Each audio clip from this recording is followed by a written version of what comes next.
out in the beautiful, beautiful forests of Dean, and I've been trying to make a video of a tent review and messing it up yet again.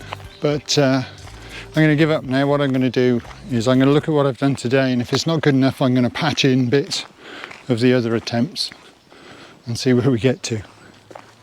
In the meantime, look behind me, look. This is a fabulous place. I'm so lucky to live here. I can walk out of my front door, cross a couple of fields and into this. Anyway, I hope you enjoy the review, such as it is. I hope you find it useful. Here's my tent review. I'm going to do my very first gear review today, and it's of a tent. And it's this tent, the Station13, let's hold it up the right way, the Station13 Shield.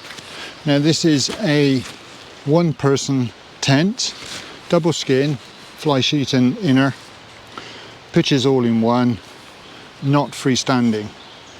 It comes from the company called Station13, the model name is Shield.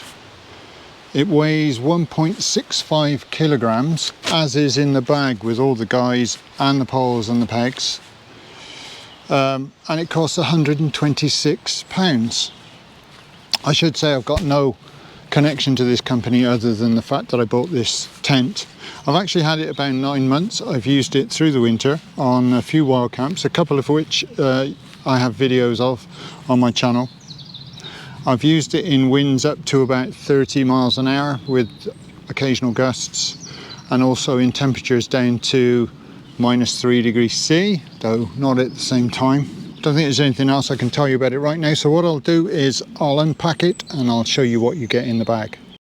Okay, so this is what you get when you open the bag. There's the fly sheet, you can see here, a nice lovely green colour, dark green. The inner is already attached here because I've had the tent for some months, but it comes separated from the fly sheet. I actually connected them by pitching it fly sheet first and then putting the inner inside, which is good to know, which means you can, you know, if it's raining, you can take the inner down, pack it away dry, and then take the fly sheet down separately. The other thing is their guy lines, they come separate as well, so you have to tie them onto these tabs. It's 2 poles. They are 7001 grade aluminium, pre-curved where they need to be, shot corded together. They're 8.5mm diameter. There's a long one at the head end and a short one at the foot end. It's poles. Pegs, as standard, you get 16 of these aluminium pegs, Station13 stamped on them, nice bright blue colour, which I like because it makes them very easy to find if you drop them in the grass. Little pull out, nothing special about them, but the 16, you don't actually need 16 to pitch the tent.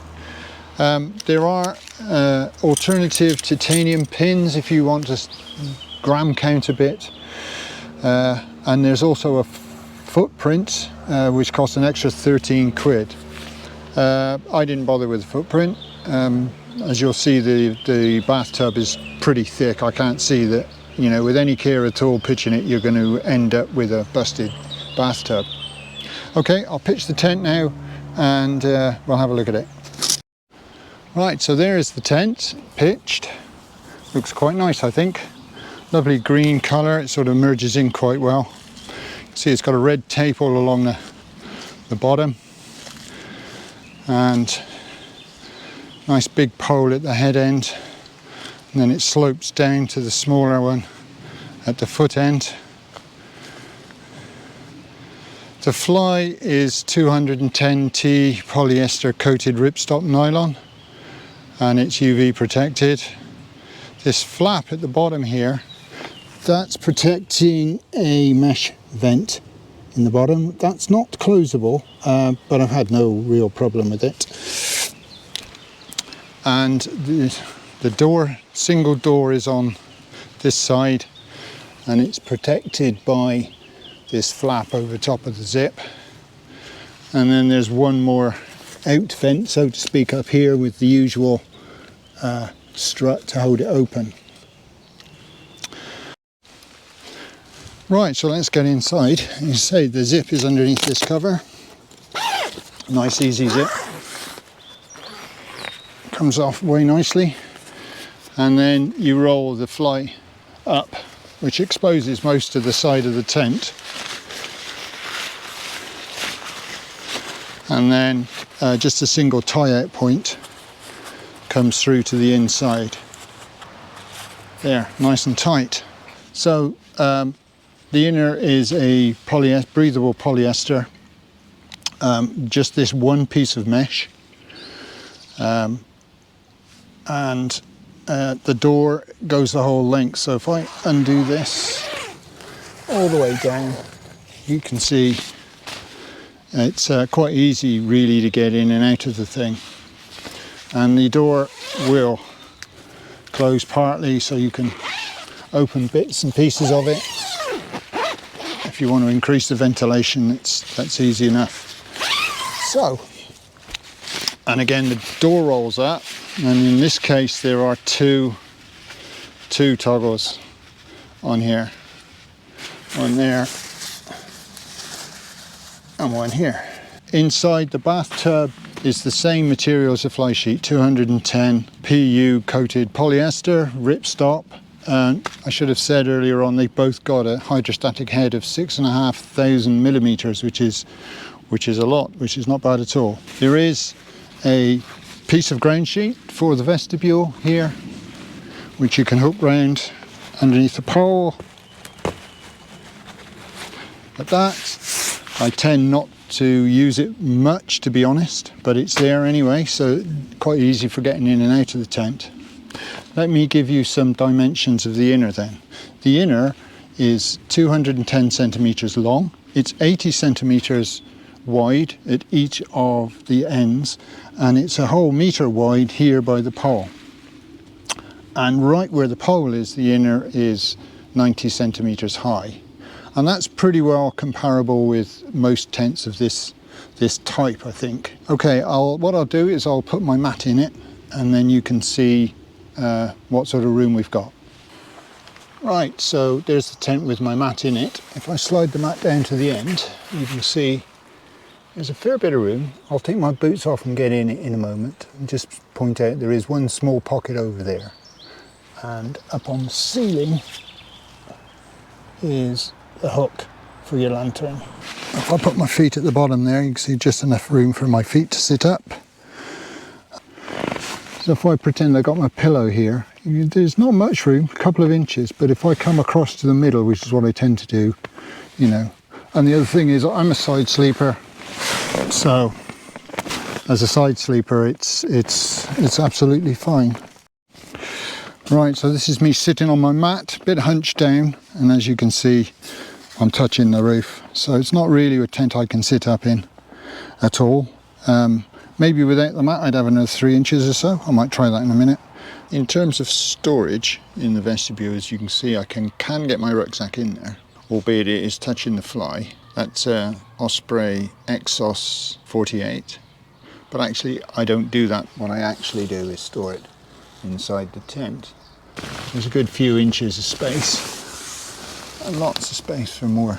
Okay, so let's run through my pros and cons. Firstly, there are a couple of things that I don't like, mainly to do with the inner, and mainly because it's a bit saggy for my like. Now if I lift the edge of this fly up, you can see there's an enormous gap, and that's because the inner is very floppy and not tight enough in my view. And the second thing are these things. If I undo it for a moment, you can see this is very long. It's a good 2 inches long, and this is stupidly long. So when you roll it out lovely and tight, and then you know it's just and it falls out. So what I've done so far is I've just threaded a ring through it, and I've tied it in a knot, and that shortened it, and that's working pretty well. Okay, hopefully that's shown you enough about the tent. Let's talk about what I like about it. Firstly, I like that it's 126 pounds and it only weighs 1.65 kilograms. And it is actually very robust, very good materials. It appears to be very well made. I did actually have a problem with the first one I was sent. Actually didn't discover it until I started doing this review a couple of weeks ago, that one of the seams wasn't taped. So I contacted Station13, they immediately exchanged the Flysheet for one without the manufacturing fault, and they've even repaid my postage costs. So I don't have any problems with that. I just somehow got a rogue one, and the instant they knew about it, although it was like 9 months after I bought the tent, they just fixed it straight away. Yeah, it's a bit finicky to put up, but then all tents this sort of size and design are a bit, because you've got to stretch out this long side. So I'm not really bothered by that. Yeah, and I said I've had it in 30-mile-an-hour winds, never budged. Had it down in -3. It was really warm, possibly because the ventilation is not, you know, there's not a great deal of ventilation, but there appears to be enough because I've never had any serious condensation on the inner at all. -3, camped by a stream, I did have a little bit just above where my head was, because that, you know, I was breathing on it probably, but that disappeared the instant I opened the tent. There's no way anything was going to drip. It was just, you know, just a little damp. So I don't have any worries about condensation. Yeah, so I like the cost, I like the quality, I like the weight, 1.65, which includes everything. Where a lot of people will tell you it's 1.65 but not including poles and pegs. So yes, I'm really glad I bought it. Yes, I've enjoyed using it, and yes, I will carry on using it.